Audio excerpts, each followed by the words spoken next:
Avazlıq kitab əbditabi. Hörmətli radio anlıqçılar.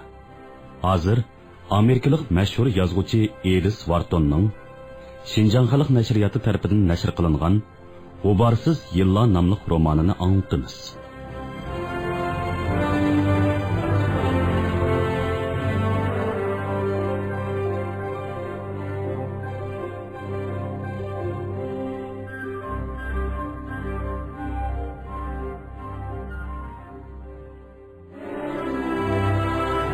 Jiyan qizim Graf Oranska xonini tanimsiz.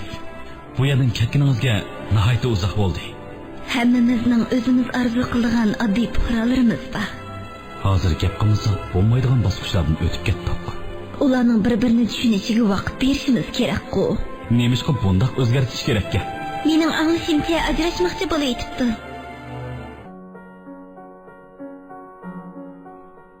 Avazlıq kitab əbditabi.